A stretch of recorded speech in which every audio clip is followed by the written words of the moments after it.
I play this jazz teacher who's sort of stuck, happily stuck, but still stuck in a job where he's teaching jazz, which is a sort of a throwback of a trade. And when it comes to musical trade, he's teaching jazz to his little his little kids in school, and he still has hopes and dreams of finally becoming that great jazz musician. And there's this big gig that's coming up, and he wants to go play for it. And he finally goes and auditions, and he gets lost. And for musicians or anybody out there, when you get lost in your craft, he's just in his thing, auditioning, no nerves. He just went, and they said, wow, you're great. You will have the gig.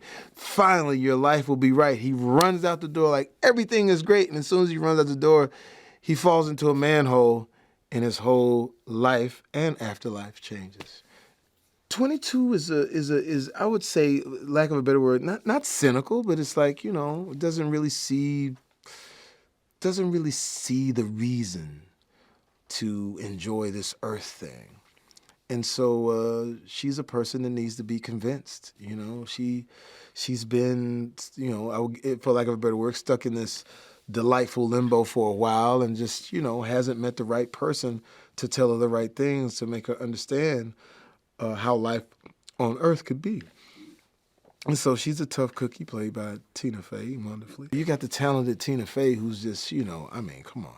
That her mind and the way she works is amazing. And plus, she's a writer as well. She started out as a writer, and being on Saturday Night Live. So just to be able to sort of go back and forth, even when we weren't in the same room with each other. We was only in the same room a couple of times, but just being in her presence, man, made everything, elevated. Powers and Doctor, man, the powerful doctors. You know what was great about them? The way they complement each other.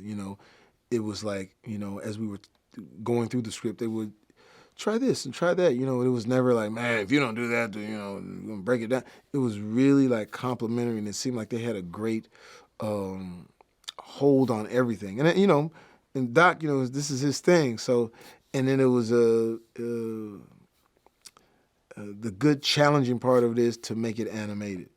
Because, you'll talk and talk and talk and talk and talk, and then I guess they would call it the animated sweet spot when you say it the right way that sounds like, oh yeah, that's animation. It's the incredible Pixar, you know what I mean? The way they think 4, 5, 6 dimensional, you think about it, the movies that have come before when they deal with these types of subject matters are really, really open up different sides of your head.